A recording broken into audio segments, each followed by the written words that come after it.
Hi friends, today I am going to talk to students who are in college and we are going to discuss about the most important thing right now for you which is पैसा, money.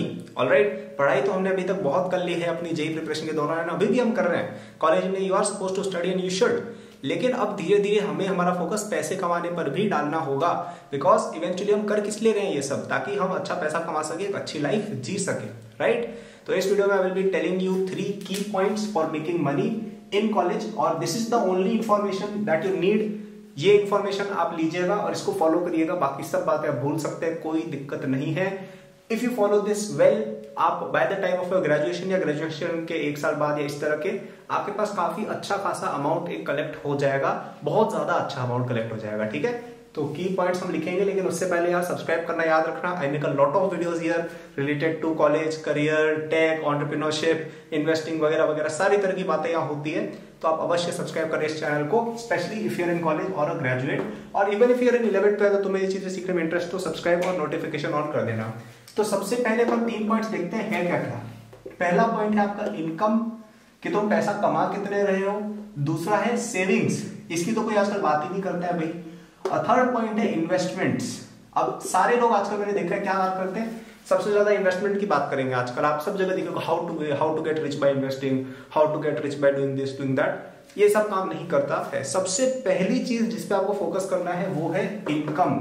आपकी income जितनी ज्यादा अच्छी होगी आप उतना ज्यादा अमीर होगे.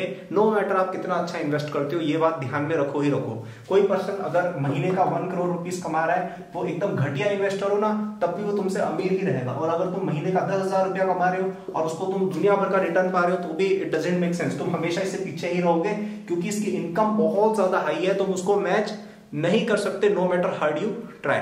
ओके, अब बात करते हैं इनकम का क्या सीन है. इनकम क्या, income you have to generate at least एक नहीं, at least 2 streams of income by the time you are out of your college. 2 income stream बहुत ज्यादा जरूरी है, मिनिमम. ओके, इनमें से एक इनकम स्ट्रीम तो आपका जॉब हो जाएगा, या आपकी जो प्लेसमेंट वगैरह है, ठीक है, जो आपका करियर है बेसिकली, जिसके लिए आप कॉलेज में गए हो, ये आपका हो जाएगा. और इसके अलावा आपको एक साइड हसल भी अपनी रखनी है.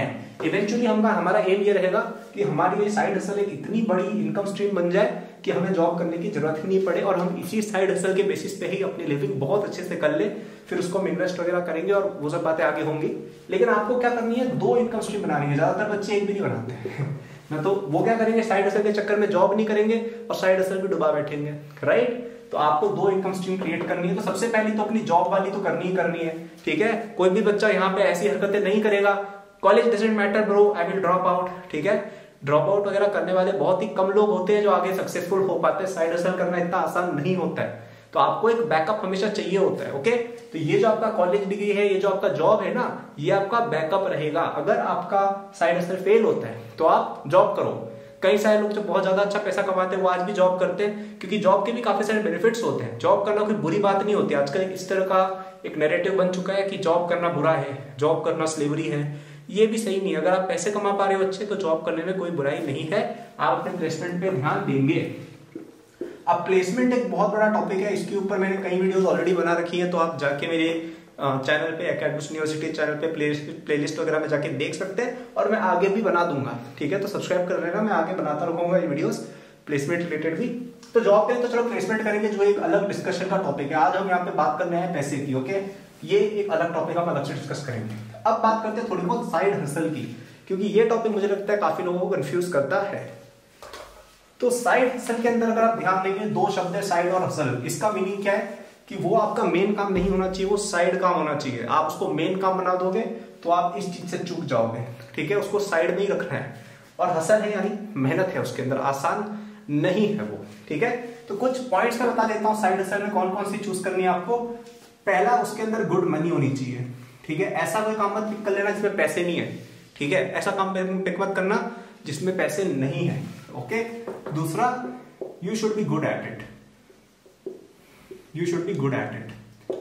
ओके, और तीसरा, उस चीज की डिमांड भी होनी चाहिए. ऐसा नहीं कि भाई वो चीज डिक्लाइनिंग है, वो चीज राइजिंग ट्रेंड में होनी चाहिए, कि भाई वो चीज में तुम 4-5 साल पैसा मिनिमम कमा पाओ. ओके, अब इनको अगर अपन डिस्कस करें थोड़ा, तो आपने एक चीज नोट की होगी, यहाँ पे मैंने कहीं पे भी एक शब्द यूज नहीं किया जिसको कहा जाता है पैशन.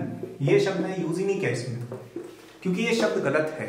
आपको अगर आप अगर ये चीज करने जाओगे ना, अगर आप ये चीज करने जाओगे आप ये नहीं कर पाओगे, ठीक है। आपको अपना पैशन, आपको क्या पसंद है वो साइड में रखना है। किन 3 चीजों पे ध्यान रखना है? इन तीनों का। उसमें पैसा अच्छा आना चाहिए, आप उसमें अच्छे होने चाहिए और उसकी डिमांड होनी चाहिए जो राइजिंग हो, ठीक है। कौन कौन सी फील्ड्स है जिनके अंदर आप काम कर सकते हो। कुछ लोग अभी एजुकेशनल चैनल्स काफी ज्यादा खोल रहे हैं, बट मेरे अकॉर्डिंग एजुकेशनल चैनल्स 2019 और 20 के बाद खोलना थोड़ा सही नहीं है, क्योंकि इतना ज्यादा सैचुरेशन हो चुका है फील्ड का। आजकल कम से कम मेरे हिसाब से 100 से 150 एजुकेशनल यूट्यूबर्स हो चुके हैं जो काफी बड़ी अपनी ब्रांड बना चुके हैं। तो आप उस फील्ड में अगर घुसोगे थोड़ा सा ज्यादा हो जाएगा डिफिकल्ट। मेरे अकॉर्डिंग कौन सी फील्ड अभी थोड़ी कम सैचुरेटेड है, जहां पे अभी या तो सैचुरेशन ज्यादा नहीं आया है या आया ही नहीं है। आई थिंक जो फाइनेंशियल वाला टॉपिक है वो आई थिंक एक नॉन सैचुरेटेड फील्ड है, वो 1 साल में हो जाएगी सैचुरेट, लेकिन अभी उसमें पोजीशंस ओपन है, ठीक है। तो अगर आप एक इस तरह के पर्सन हो जो स्टॉक मार्केट रिलेटेड या फाइनेंस रिलेटेड कुछ काम करना चाहता हो, है ना, इस तरह की यूट्यूब पे बातें, इंस्टाग्राम पे बातें, या कुछ और भी, आप अपनी एजेंसी खोलना चाहो, कुछ भी ऐसा करना चाहो, ऐसी चीजें आप कर सकते हो, ठीक है। एक एग्जांपल दे रहा हूं मैं आपको। इसके अलावा व्लॉग्स हो गए, कुकिंग वगैरह हो गई, इस तरह का आपको कोई चीज जिसमें आप अच्छे हो, जिसके आपको लगता है यार कि इसका मैं कंटेंट बनाऊंगा या फिर ये चीज मैं करूंगा या फिर मैं किसी को सर्विसेज दूंगा या मैं इसका कोई प्रोडक्ट बनाऊंगा, आपको अगर लगता है कि ये चीज काम करेगी, आप उस पर ट्राई कर सकते हो। अगेन याद रखना कि कोई चीज साइड में होनी चाहिए और उसमें आपको थोड़ी मेहनत तो डालनी पड़ेगी। आप ऐसा एक्सपेक्ट नहीं कर सकते हो कि बिना मेहनत के आप पैसा कमा लोगे, ठीक है। तो ये कुछ बातें मैंने आपको बताई है साइड से रिलेटेड। अब मैंने इस पे पूरी डिटेल में वीडियो भी बना रखी है, तो मैं वो सब ऊपर लिंक कर दूंगा, है ना, तो वो आप देख लीजिएगा। अब यहाँ पे एक बात और आती है कि कई लोग अपने आप से एक्सपेक्ट बहुत ज्यादा कर लेते हैं, ठीक है।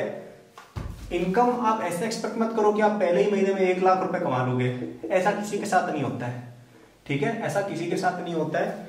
थोड़ी एक्सपेक्टेशन लोअर करो। अगर 1 महीने में तुम 2-3-4 हजार रुपए भी कमा लो, it is good, it is very very very very good, okay. मैं अपना खुद का एग्जाम्पल बताता हूँ।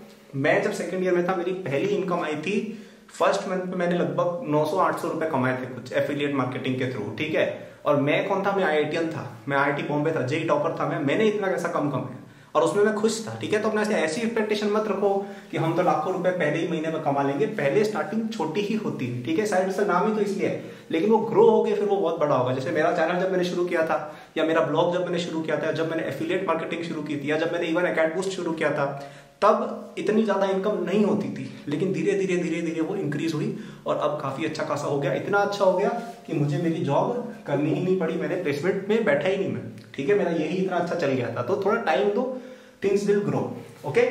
लेकिन यार number 1 focus should be right now कि हमारी इनकम बहुत ज्यादा रहे। इनकम जितनी ज्यादा रहेगी उतना ज्यादा बेटर है, क्योंकि आप अपने एक्सपेंसेस एक हद तक कम कर सकते हो, ठीक है। सेविंग्स के बारे में बात करूंगा आगे। आप अपनी एक्सपेंसेस कितनी कम कर दोगे?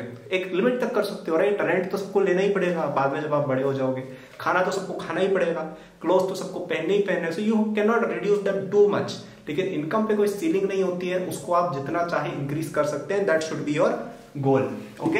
Again this is not very detailed, मैं इसके अंदर तुम्हें बहुत डिटेल में नहीं बता रहा हूँ कि साइड हसल कैसे करनी है, प्लेसमेंट कैसे करनी है, वो हम अलग अलग वीडियोस बनाएंगे और कुछ वीडियोस मैंने ऑलरेडी बना रखी है, आप उनको देखिएगा, ओके। अब आते हैं सेकंड पॉइंट पे, सेविंग्स। अब ये बहुत इंपॉर्टेंट पॉइंट है कॉलेज स्टूडेंट्स के लिए। आप अगर कॉलेज में हो और अगर आप एक साइड हसल कर भी लेते हो जिसमें आप 10,000 रुपए पर मंथ कमा रहे हो, लेकिन इसमें से तुम्हारा 9,000 का खर्चा हो जा रहा है, कितना बचा? 1,000 रुपया। वर्सेस कोई बच्चा 5,000 ही कमा रहा है, लेकिन उसका महीने का खर्चा वो 1,000 रुपये रखता है। 4 गुना ज्यादा इस बंदे ने बचा लिया, ठीक है। तो ये डिफरेंस होता है। अपने एक्सपेंसेस कम रखो, ऐसा नहीं कि भाई पैसे आ गए तो उड़ने लग गए एकदम। और मैं ऐसा भी नहीं कह रहा हूं कि एकदम चीप रहना। जैसे फॉर एग्जांपल, मैं जब सेकंड नहीं थर्ड ईयर में था, तब तक मेरी इनकम हो गई थी लगभग 60-70 के पर मंथ में कमाने लग गया था। मेरे थर्ड ईयर की सेकंड ईयर एंड मान लो, ठीक है, सेकंड ईयर एंड में इतना मेरा हो गया था। तो यहाँ पे मैं खर्च कर लिया करता था 10 के, और यहाँ पे फर्क नहीं पड़ेगा क्योंकि ये खर्च करने के बाद भी तुम्हारे पास 50-60 हजार बच रहे हैं। तो अगर तुम इसमें अगर लेट से अगर आपकी 70 के इनकम है, 10,000 का खर्चा किया तो 60,000 बचे। अब अगर आप अपना खर्चा कम करके 5,000 कर लेते तो इतना डिफरेंस नहीं है, यहाँ इतना डिफरेंस नहीं है, समझ में आ रहा है। लेकिन यहाँ बड़ा डिफरेंस आ गया, 4 गुना का आ गया था, देखा था ना पहले वाला example. So my point is कि आप है ना ऐसा मत करो कि एकदम चीप भी नहीं रहना। जब आपके पास इनकम अच्छी हो जाए खर्चा भी करो। जैसे यहाँ पे मैं 10,000 का खर्चा क्या कर रहा था, आराम से मैं कहीं घूमने जाया करता था, खाया पिया करता था वगैरह वगैरह, इसलिए मेरा इतना खर्चा हो जाता था, ठीक है। लेकिन उतनी इनकम भी थी।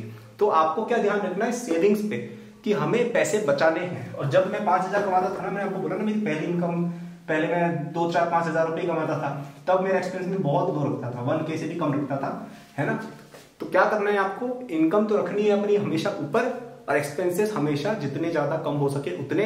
अमीरी हम करेंगे, लेकिन कब करेंगे, जब हमारे पास अमीरी आ जाए, उससे पहले नहीं करेंगे, ठीक है।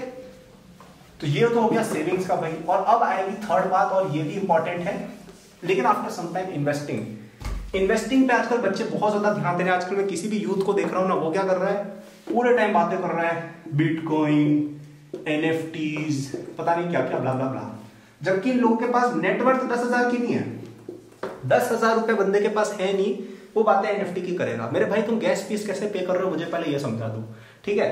तो मैं कहना क्या चाह रहा हूं, मैं ऐसा नहीं कह रहा हूं कि ये सब की बातें करना गलत है या तुम गलत लोग हो, बिल्कुल अच्छी बात है, नई टेक्नोलॉजी की बात आपको करनी चाहिए, लेकिन आपके पास पैसे ही नहीं है और आप सोच रहे हो कि यार मैं किसी NFT में 10,000 रुपए डाल दूंगा, उसके वो 1 करोड़ रुपए बन जाएंगे।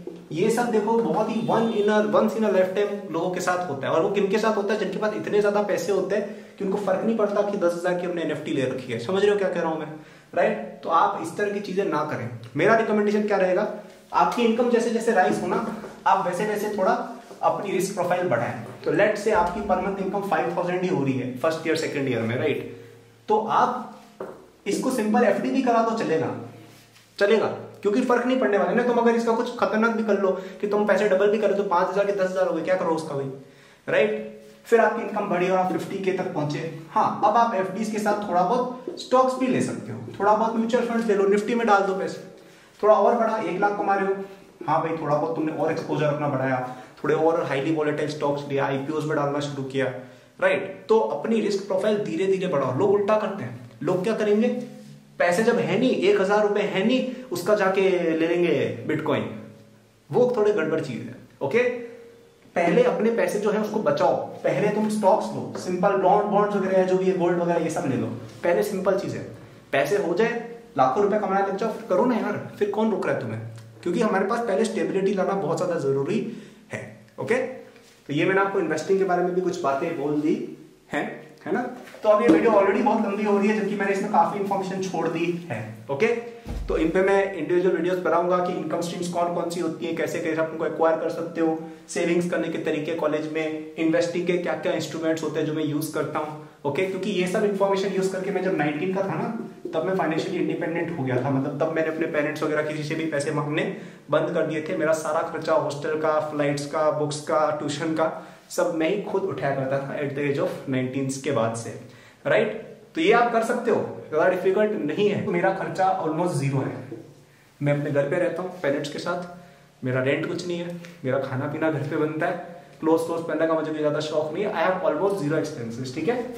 और इन्वेस्टमेंट्स की बात करूँ तो मैंने तुम्हें बता दिया, पहले मैंने FDs वगैरह से शुरू किया, फिर मैं स्टॉक्स में डाला, फिर मैंने निफ्टी वगैरह में डाला, फिर मैं अब टेक स्टॉक्स में भी डालता हूँ, थोड़ा बहुत IPOs में भी डालता हूँ, वगैरह वगैरह चीजें मैं करता रहता हूँ। I don't focus too much on investing.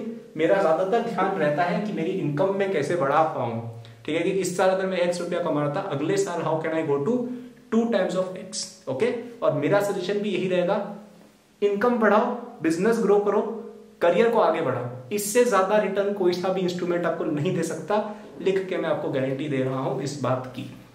Alright, so thank you for watching this video. I hope आपको पसंद आया हो। इसी तरह की कई सारी चीजें तुम्हें और सीखनी हो तो चैनल को सब्सक्राइब करना। और if you want to learn skills जो आपको रियल वर्ल्ड में हेल्प करेंगे, then do check out Acadboost university, जिसका लिंक डिस्क्रिप्शन में मिल जाएगा आपको। अकेडबूस्ट ऐप पर वो एक कोर्स है अकेडबूस्ट यूनिवर्सिटी नाम करके, जहां पे आपको coding, machine learning, entrepreneurship, finance वगैरह सारी स्किल सिखाई जाती है अंडर 1 सब्सक्रिप्शन ओनली। तो आप अगर स्टूडेंट हो एक कॉलेज में जो रियल वर्ल्ड स्किल सीखना चाहते हैं और अपनी इनकम को इंक्रीज करना चाहता है by building a good career और स्टार्टिंग अ बिजनेस और starting your own freelancing, then do check it out, it will absolutely help you. And इसकी कॉस्ट बहुत ही ज्यादा कम है। It is one of the best investments you can make because it is an investment into your own income by investing in yourself, okay. So thank you for watching this video यार, है ना। All the best, take care and good luck.